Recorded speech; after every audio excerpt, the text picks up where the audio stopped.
All right. So we are recording. We're getting ready to start. Um, all right, y'all. So welcome to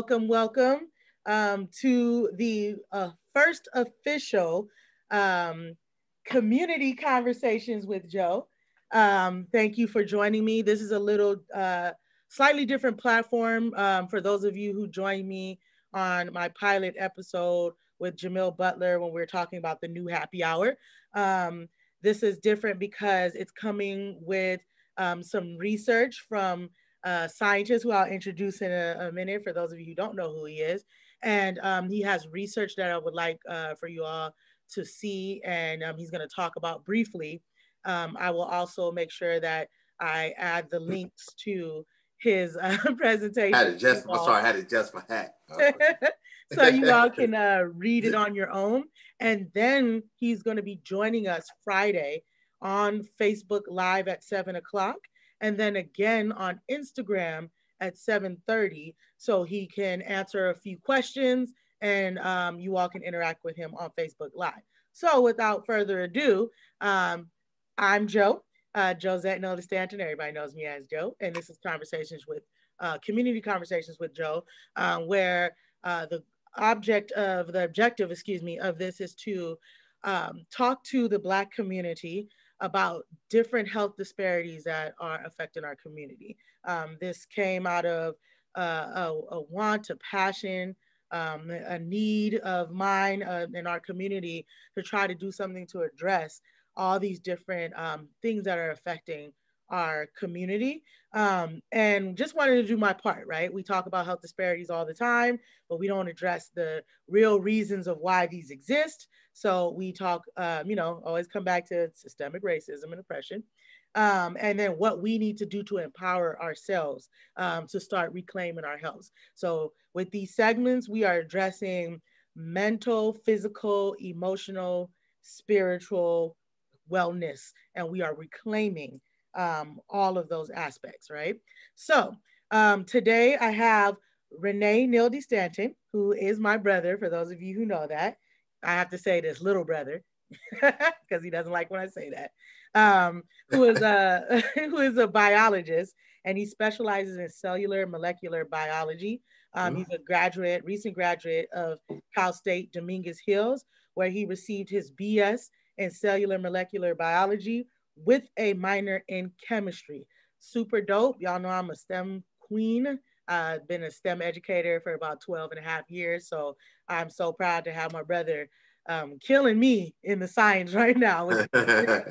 And he also did some intern work at Los Angeles Biomedical Research Center in the infectious disease department.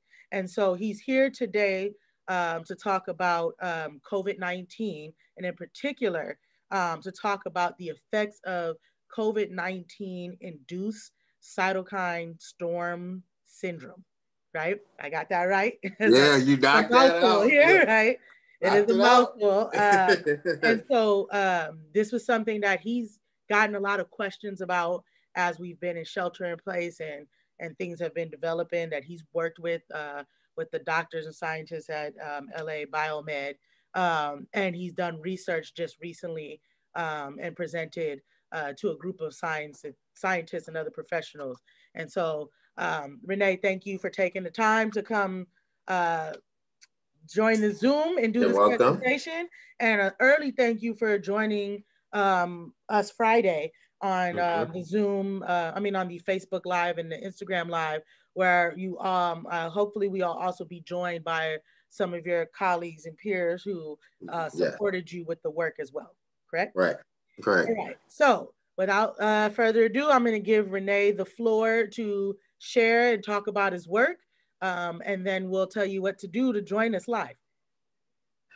Okay, so she gave me a great introduction. I'm Rene Neal-De-Stanton, and first I want to start off of why that I came about this. So within our community, there's a lot of scare factors that we have, and we can start off from back in the day with the Tuskegee experiment and certain ways that our community has been treated and also affected. Our family's been affected by the way that medicine, the medical field, and the government has experimented on us and did a lot of unlawful things in the past. So what it did was it built a conditioned scare factor in a lot of us. And we have this initial block that we put up when we hear certain things and certain terms when it comes to science and medicine, especially vaccinations.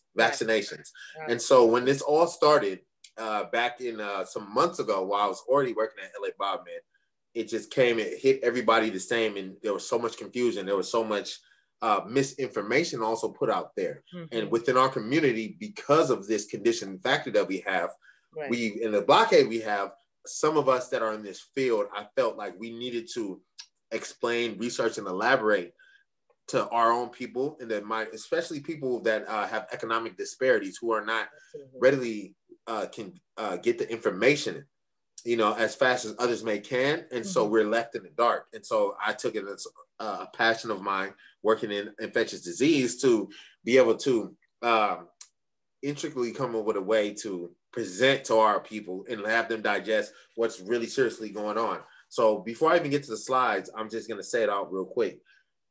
The most concerning part of this is the media doesn't speak of the death rate and what's really killing people with COVID-19. And I find that weird.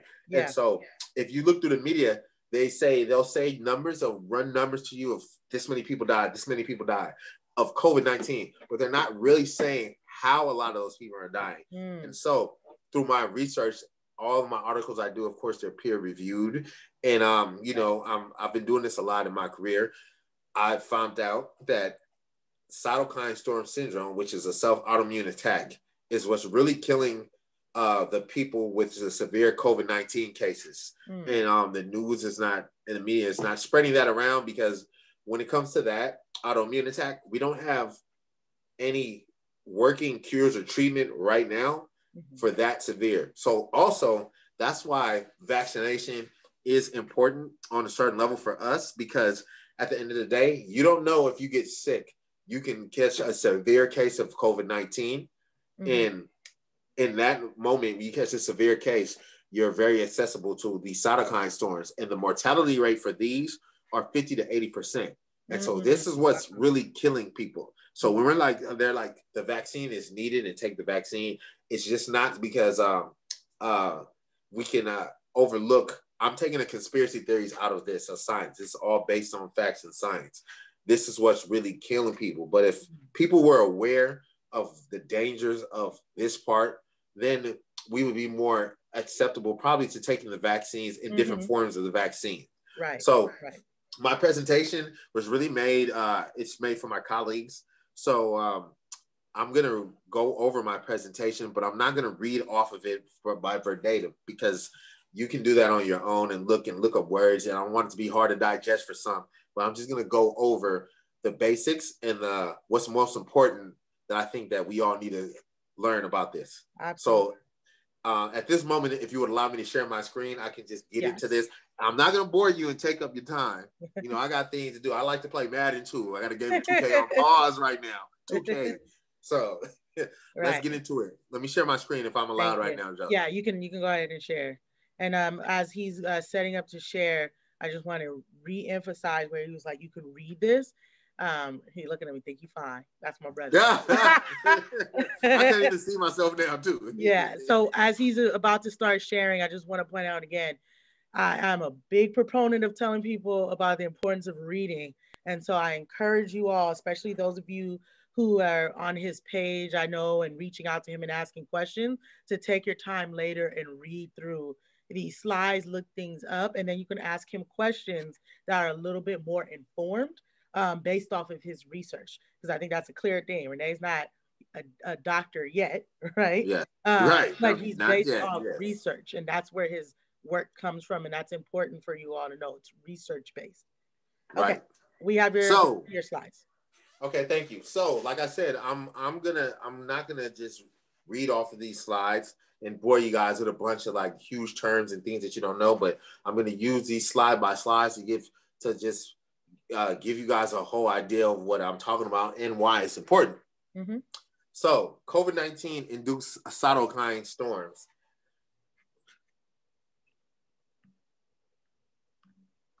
I think we lost you. Oh, am I still there? No, I was just switching slides. Okay. So I'm like cytokines. So cytokines, basically, while you guys are looking at this screen, of course, or reading this, I'm gonna break it down into a digestible form. So if you were to take, let's say, I'm gonna compare it to communicating on a telephone. Mm-hmm. So you have two ends of a phone. You know, you pick up the phone, you call somebody. The call, it has to get there somewhere, right? It has to get there some signal, some way, and it's by a signal. So if you were to take the telephone poles outside, excuse me, and you could take the wiring of that and pole to pole all the way from a call that I can call somebody and they receive it on the other end. In between that, the communication line, those are what we consider cytokines. Cytokines are proteins, and they're secreted by not just the immune system, but in this case, we're talking about the immune system, but in all of our cells. And their purpose is for signaling, it's for communication. So those are the wiring in those lines that make us able to connect each other call to call. They're signaling molecules, and they do a lot of different things. They can create inflammation. They can signal for your cells to create blood cells and other activities, other things like that. They're receptors. So those are cytokines. Cytokines are a part of our immune system. Okay. So when we have an immune system, an infectious disease attack our immune system, this is how our body is communicating. So if we have an organ that's like way below, let's say in our stomach, our lower stomach, they're traveling from top to bottom all across your body. So they're traveling across lines through your bloodstream and through your lymphoid system. So they're traveling through your system. They travel short distance and far distance, but they command your body and tell your body what to do when you're getting infected by something. Okay. So as you can see, what are the functions of cytokines? This is what I'm talking about. These autocrine, paracrine, endocrine, those are just basic big words of saying the different ways that our cytokines communicate with our organs and with our cells. So you see they bind to receptors or the same cells that secrete it. They bind to receptors around another cell, and they travel through your bloodstream and your lymphoid system to target other cells in further distance parts of the body. So sometimes we can have a fast reaction to where you get a cut and it swells up really, really fast, and you get the swelling and the pus. That's all because of those cytokines are right there. And your body communicated that, oh, this is a cut. We need to repair this. And so, boom, they just go into action, go into work. So cytokine storms. So what happens here is sometimes when we get infected by pathogens, our body overreacts. I'm going to give you a good example of a cytokine storm. Allergies. Have you ever just walked into a field of like dandelions or flowers, or walked outside, pollen's in the air, you start uncontrollably sneezing? Or you're cleaning your house, you're cleaning an old dusty fan, and then all of a sudden you just start sneezing uncontrollably. So allergies are a small form of a cytokine storm. That's your body overreacting to invade a pathogen, something that is invasive to your body. It wants to get it out. So your body, if you inhale the dust, you might uncontrollably start sneezing, your eyes watering, because that pathogen triggered your immune system to act so fast. And what a storm is when your immune system lets out so many cytokines at once too rapidly, it can also have an adverse effect on you. Because when you do that, these cytokines at times, they target all cells. So they start targeting self cells. So as good as this is for our immune system, this is what keeps us alive and kicking. It can be detrimental to us a lot. And you will know, because it can, like I said, it can include symptoms such as fever, inflammation, redness, swelling, fatigue, nausea, and a lot of other things that are triggered. And we can call those autoimmune diseases. So COVID-19, we all know this. I'm not going to go into the forms and the structures of COVID-19 and all that, but COVID-19 is also a pathogen that we're learning is causing these cytokine storms. So within of the severe patients of COVID, this is tending to happen, and this is one of the leading causes of death in patients. So the importance of this is we don't know or understand personally, as healthy as we are, if our body is going to be one of these to react to these cytokine storms, or excuse me, react and cause a cytokine storm because of the virus, there's no way for us to tell that. So you can have a perfectly healthy individual who catches a severe case of COVID-19, and then their body reacts crazy, and it creates this cytokine storm, which can cause all type of problems, which I'm going to go into on the next slide. So right here, this slide is about the cytokines involved. Like I said, this is for you guys to read it, and you know, you can get some higher level of education of what's really going on. Interferons, interleukins, chemokines. These are all the different cytokines in our bodies that are used to communicate. So what's affected in us that's really of concerning in the medical field is acute respiratory failure and lung injury. So when you have an intense inflammatory response, and it can inhibit you from breathing, let's say, from creating extra fluid coming out of your cells into your lungs, and basically it's like having pneumonia. You have extra fluid in your lungs and your spaces, and you can't breathe, and it can cause respiratory failure.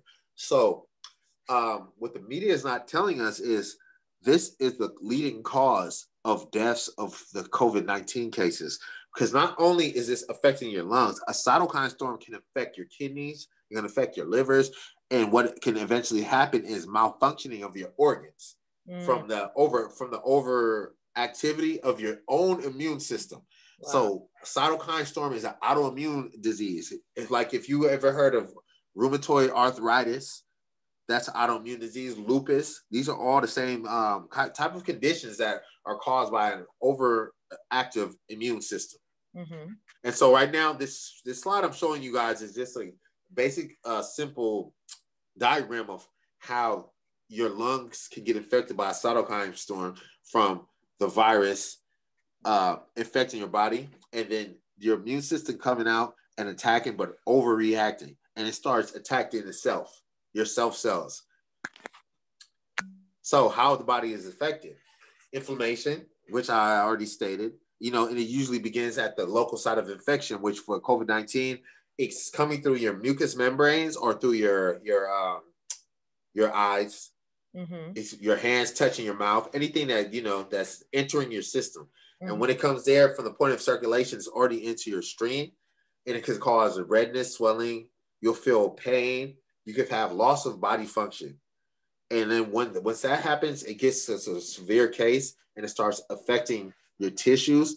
It can lead to your organs having to overwork, and your organs will start failing because your immune system, your macrophages, your mast cells, your neutrophils. I had to get nerdy real quick. These are the things that I'm talking about. They're just part of your immune system's defense, but they will start just clearing everything out. You know, it's like it's like if you're in a room and it's a mess and you're mad and you have to clean the room and it's just stuff all over the floor, and you just come in and you start just kicking stuff and throwing stuff out the window and throwing things everywhere. Yes, you're gonna clear the space of your room, but did you clean up, or did you just cause more disarray? You cleaned up this space. You caused more disarray because now you threw stuff out the door, out the window, and what you did, you affected everything else around you. So this is my analogy of how this is occurring in our body with the immune system. So this is another slide more so how the body is affected. And so this is another concerning part that we have with the treatments and therapy. All right, there are really no solid treatments that we have, except for maybe we can ease the symptoms of, like, with inflammatory drugs.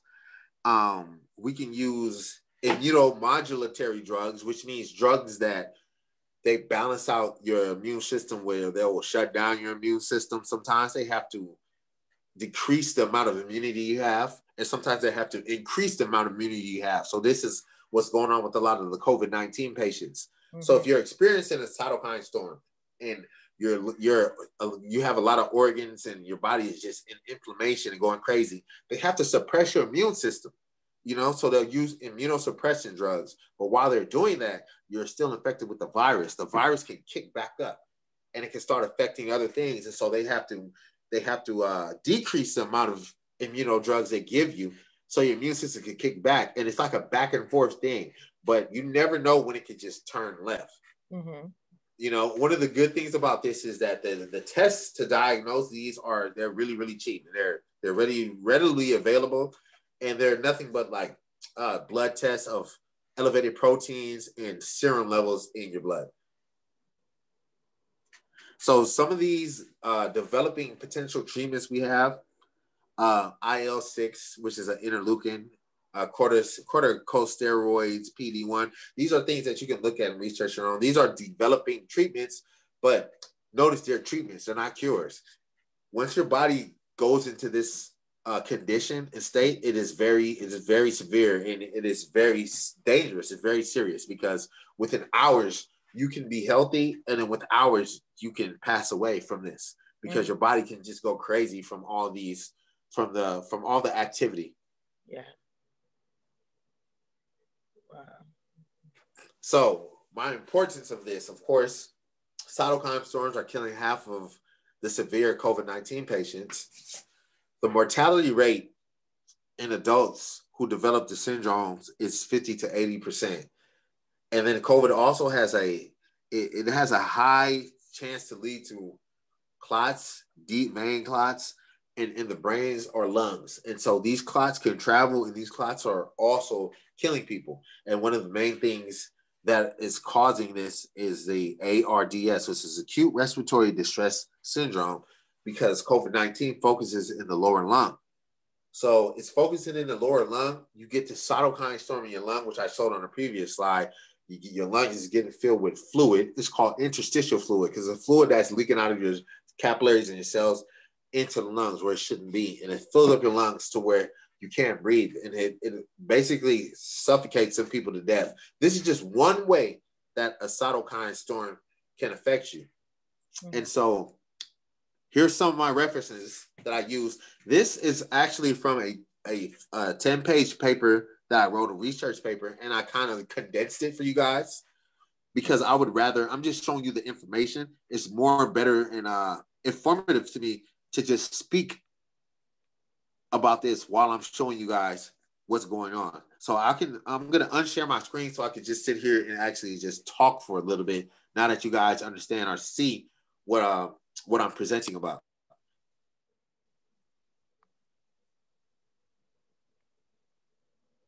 So, okay, so back to our community.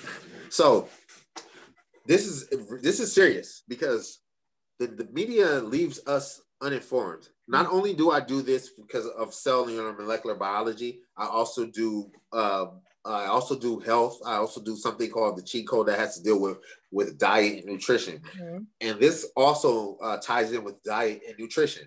So when they're saying that minorities are getting affected at a higher rate, it is because a lot of it is because of the conditions that we live in. It's how we eat.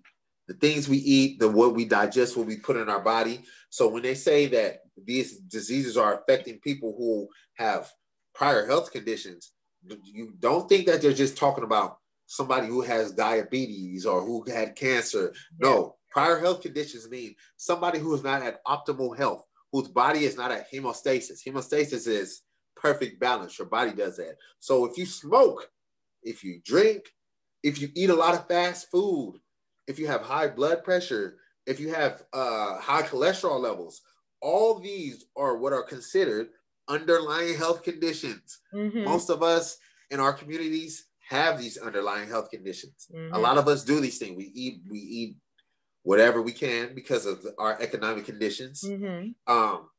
We might be less educated because we don't have the same opportunities to the information that other people have. Mm-hmm. And so we're not invincible. We're not special. So underlying health conditions, when you make it broad, that includes most people. Yeah. Most people have underlying health conditions. Yeah. Something's going on. So anything like that can trigger a cytokine storm when your body's in contact with COVID-19. COVID-19 is not just a flu. SARS-CoV-19 is not just another version of the flu. It is different. It doesn't even have the same. It doesn't have the same survival rate. It doesn't affect your body the same way. And you couldn't even use a flu shot and expect to not get COVID-19. It just doesn't work like that. Mm-hmm. And so the seriousness of this is what the media is not telling you is this cytokine storm syndrome, because it would scare people to death to know that there's no way to know that if you get COVID-19, that your body might react to this the wrong way, in a severe way. So with the vaccines coming, I would behoove people to take some version of it. There's different versions. You can ask your doctor. There's not only one version of the vaccine coming out. There's hundreds of versions coming out, and there's hundreds of different ways that they're made. You have RNA-based vaccines. You have protein-based vaccines. Mm-hmm. I'm not going to tell you guys what to take. You know, I have my preferences for my own research, but I do suggest you guys, when you go to your hospital, you go to the doctor, ask them what vaccine it is, who made it, and what is it based off of, and then ask them the side effects of that, and then go on from that. But don't totally discredit the vaccine because of what I'm talking about right now. It's better off, in my opinion, to choose life over death. You know, the possibility of death is a possibility of death. So just because they're saying if you're healthy, you know, your chances of getting it, most people are asymptomatic, still hundreds of thousands of people died. Those are real numbers. Yeah. You know, at LA Bob, man, you see people run through the hospital all the time. There's a lot of deaths because of people treating this like it is a common cold. It's not a common cold. Mm-hmm. So the great thing is, though, let's say you don't want to take the vaccine. At least I can say this is just from my own common knowledge, that the best you can do is, if you do get sick, at least when you go to the hospital, those vaccines are available to prevent. The whole thing is to prevent you from becoming a victim of this cytokine storm. Right. Because as you can see, 50 to 80% chance of dying is very high. Would you like to take that chance of dying just because you wanted to be like, I don't need to take the vaccine, or we're thinking of the Tuskegee experiment or these other things? I'm not saying put that out your mind. Yeah, we're right. We've been done wrong in our community, but just because you've been done wrong in your community doesn't mean that you should negate information and facts that are coming out. Mm-hmm. And you know, and there's many of us, of our own minorities, are in here that are doing this work, and you don't want to discredit your own people doing their work. You know, everything is just not an attack against us all. But then you have some of us out here who are really fighting. You have your healthcare workers fighting. They're on the front line. Yeah. And it's serious for them. It's serious for us because of things like this. Yes, we're healthy. Yes, a lot of us are good. A lot of us are asymptomatic. But one person dying is still one person dying. Absolutely. Right? Yeah. You know, so if anybody has any more questions, I can even share my paper with you guys if you would like to read. You can't share it with anybody else, of course. You know, it can be up there to be readable, you know, so you guys can see my sources. You guys can ask me questions about where I work, the research I do, and everything. You ask me why I thought this was important, and I can get deeper within questions to you if you actually want to talk about specific enzymes, specific pathways. You want to ask me specific, what is this cytokine? What is interleukin 6? What is a corticosteroid? What is anything like that? You can ask, and I will, you know, I'll talk to you about it. And I want to try to ease the stigma of our community of being against medicine for past things that medicine did, because medicine is full of us also. It's just not, Americans do not run the health field in the world. For every scientist that's here doing vaccines, in every other country, there's scientists doing vaccines. Yes. American is not to stop all of this. Right. So there's a lot of people doing a lot of work. You guys, I feel we need to do a lot more research, and we need to have a little bit more care of researching things before we just jump on a bandwagon of, oh, this is it. So I'm not telling you to don't believe in what you believe, but please do some research. Mm-hmm. Make sure that they're good sources, and then formulate your educated opinion, because you're dealing with this is affecting not just you. We can't be selfish here. You got to think about your children. You got to think about the elderly. You got to think about the disabled. There's a lot of lives that are being lost because we're being irresponsible. We want to go out and hang out. We want to party, want to kick it because we're not sick, you know. And then we think that everything is like we treat it nonchalantly. Yeah. So, thank you so much for sharing that in this piece of just talking from a researcher and a scientist standpoint. And this is one of the reasons why I wanted to create this platform and to start bringing people that look like us and come from where we come from to talk about it. We have a lot of people that we know personally who are frontline workers, right? Who have been in this work, who have been doing the research and the science and the public health services and things far before, you know, COVID-19 levels that it was. And I think some of what, you know, a lot of the distrust is because we don't get to see ourselves in it. And so when you think about scientists, when you think about health, you think about the largely white male doctors. You're used to seeing white male scientists, you know, coming from a Black woman who's a scientist, a science educator, right? It's important for me because often, pretty much almost always, right? I was the first Black woman that taught science that most of my students saw. You know, that when I asked them to name a Black scientist, they're like, the only person I can think of is you, you know, and I'm not even fully in it. Like, I'm, you know, family consumer sciences, a life science teacher, and, you know, making my shift into this public health is to start to address these disparities. We know that, again, systemic racism, oppression are the reasons why a lot of these conditions are in place. You mentioned it. You know, we're in survival mode all the time, the time. And being in survival mode causes us to not always make the best decisions because we don't have them. You know, when you live in we're going to talk about this with some public health workers in the future about like food deserts, right? And how critical that is in times like this when they're telling you eat healthy and get vegetables, and the only store you have is the liquor store, and you're lucky if they're selling anything more than bananas, you know, things like that, right? And you just have to get by. You don't have the money. You got laid off because your job, because of COVID, and you're trying to, you know, struggle. And there's a backup with the government giving help, and there's arguments about, you know, checks and things, but there's also a level of responsibility that those of us that are in a place to help and be informed and to share that we need to start doing to help our folks out. And so my hope is that doing platforms like this and inviting people in from the community that are frontline doing the work, that we can start to be more informed. And I just really, really want to encourage folks to read, research. I know research. It's like, I'm a teacher, yeah, but it's important, y'all. Like, a lot of the things I'm seeing online is like, yo, science needs to be taken more seriously in this country. You know, people are saying things that are just not scientifically accurate, and it's part of the problem. And you know, I say research a lot, but one thing I will say, bringing the teacher hat, is we often do say research like it's something that people know how to do. And a lot of people actually do not even know how to research. So this is why bringing in yourself as this expertise is important to me and to our community, because you all are teaching them how this is accessible, right? And you're also showing people like, look, we're from the same place. We all went to the similar high school. I played sports with y'all. I kicked it with y'all. We were at, you know, town business with some of y'all and everything. But I'm putting this hat on and I'm showing you that I care about my people. You know, I can be professional.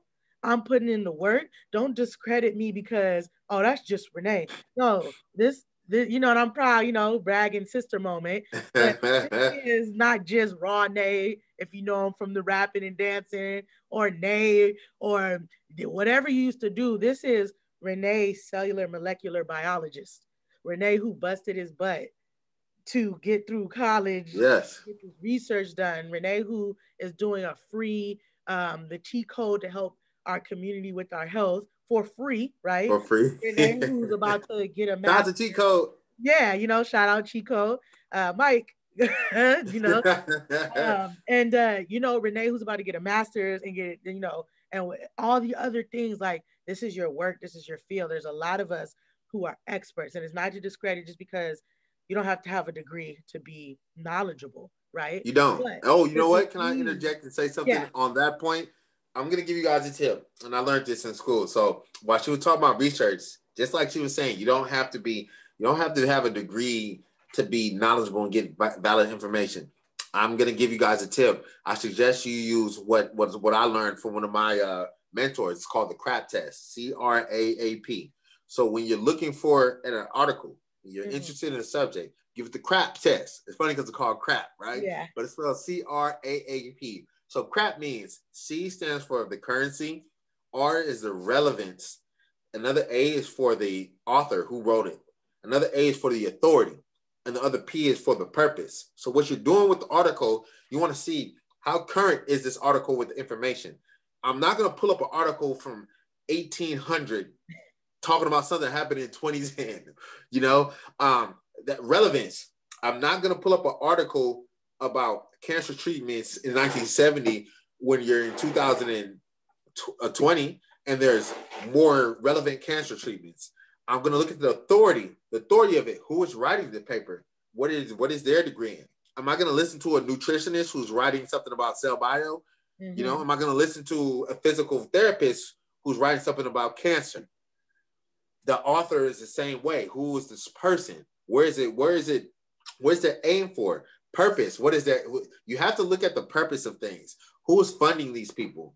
Is this article funded and written by and edited by the American Heart Association, and they're talking about something that benefits the American Heart Association, or is this article being objective?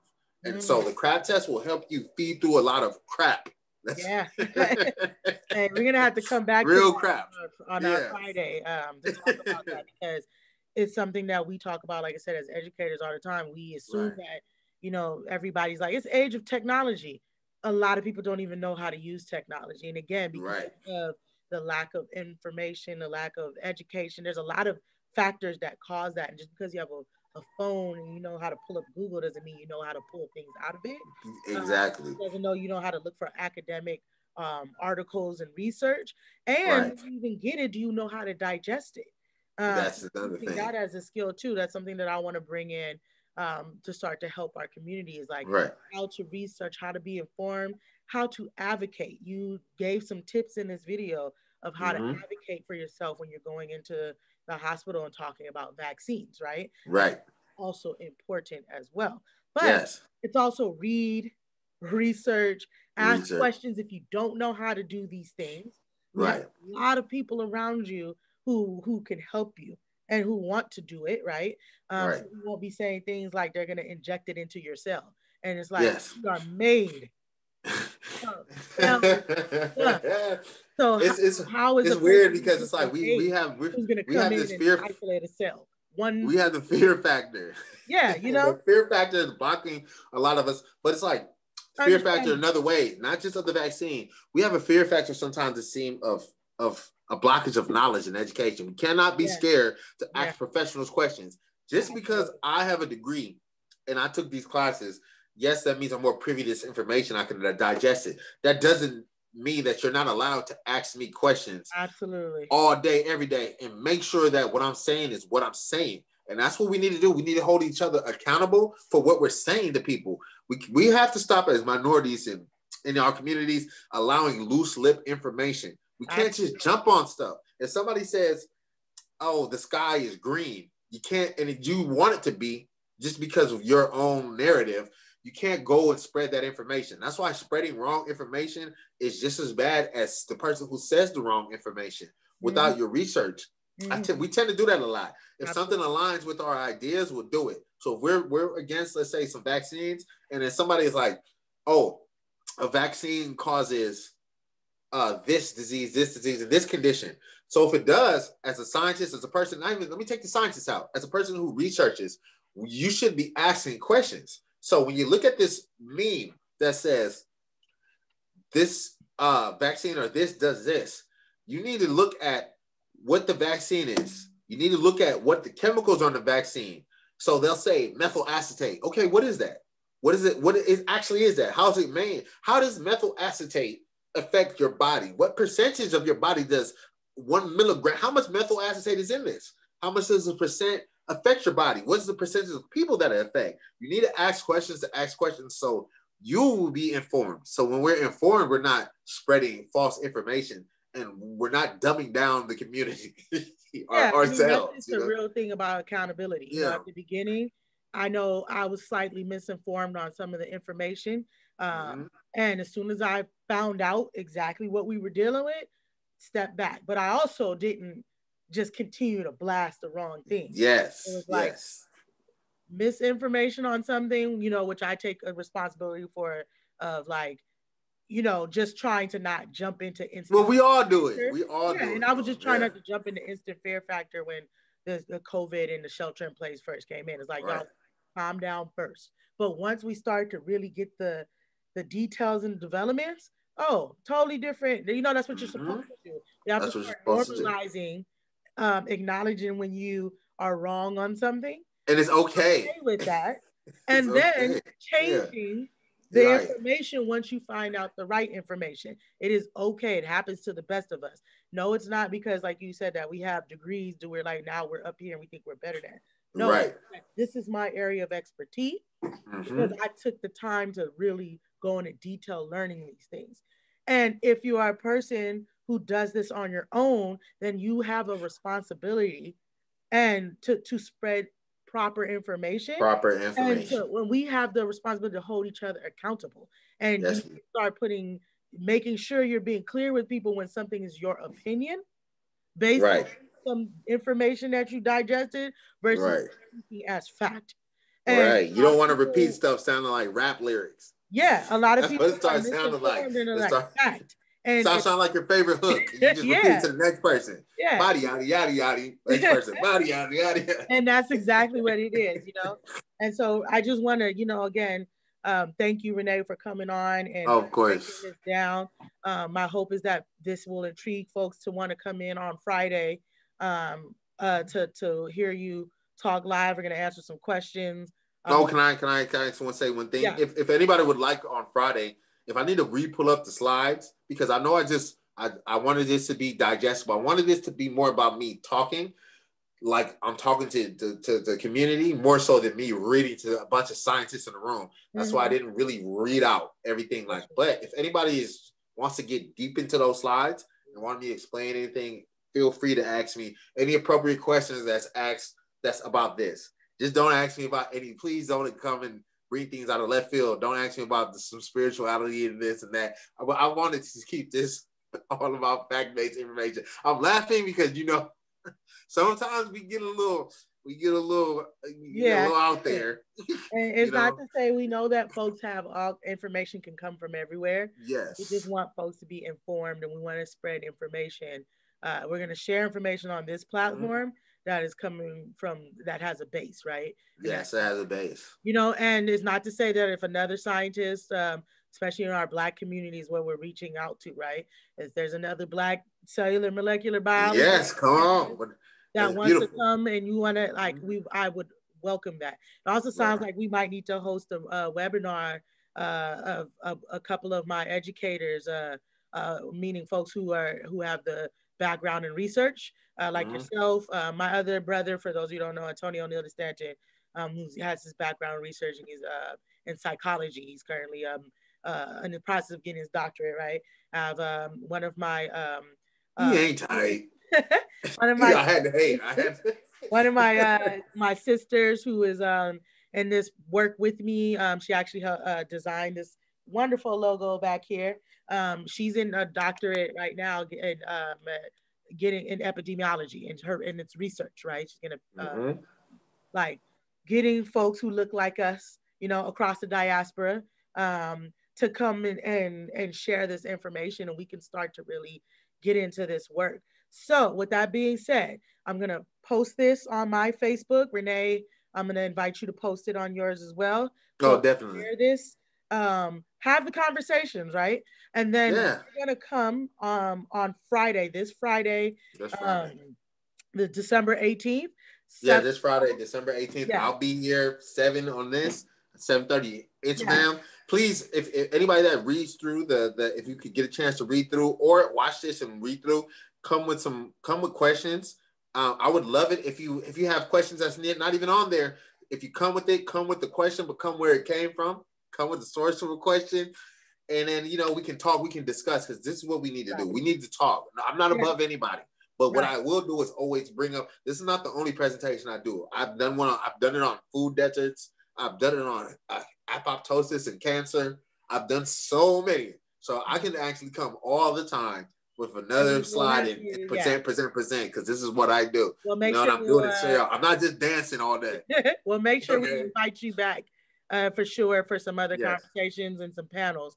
So again, like I was saying, 7 o'clock on Facebook Live. You'll be able to join either through my live or through Renee's when I invite him on. We'll possibly be joined by his other colleagues from the LA Biomedical Infectious Disease Department as well. And then we'll go live again on Instagram. We may not have time at 7:30. We may not have time for everybody's questions, but we can always set it up where Renee can do a back end live, or we could go back again to it to answer those questions as well. Oh yeah, that's right. I can always do another video for anything that's just I need to catch up on. Yeah, definitely. So thank you so much. Like I said, as a sister, you're welcome. Very, very proud of you and your work. It was actually I was smiling the whole time you presented, like, okay, Renee's like, it's a different light to see you. And I know we talk about this all the time, but still to see you present and your hard work, that meant a lot. And knowing where we came from, for those of y'all who don't know, we're first generation to this country, Afro-Latino, Afro-Latinx, right? So talking about that diaspora, Honduras, right?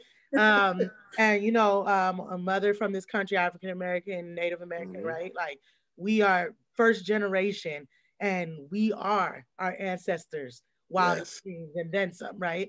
And so just proud of you for your work, and thank you for supporting me on this new platform. Yes, definitely. My second time doing this, and I can't wait to talk to you on live. All right. Well, thank you for having me. Thank you for allowing me to present this myself in a different light. The research that I do, things that I really care about, and it's good to see somebody doing this for our people. It's good to see the guy in the background who looks kind of like me. Yeah. Right. But it's also I encourage everybody to, let's not run from science. We need more of us in the field. Like I'm a lot of the times it's just we're running by ourselves. It'll be like me, and where our colleagues will be of other, of people of other descent, which is fine. But I love to see this kind of platform that's going to encourage the youth. It's going to encourage some adults to keep going, because we're here, we're there, and we're here for support. So, and I'm here for support. And once again, Jose, this is a beautiful thing that you're doing. Thank you. And I appreciate this a lot, even for like what you're doing for the community. This is really big, and this is gonna get really big, and it's gonna grow. So thank you for having me. Appreciate you, brother. Yes. All right, so we'll see y'all Friday, 7 o'clock on Facebook, live, 7:30 on Instagram. All right, and thank you for coming to Community Conversations with Joe. Peace out.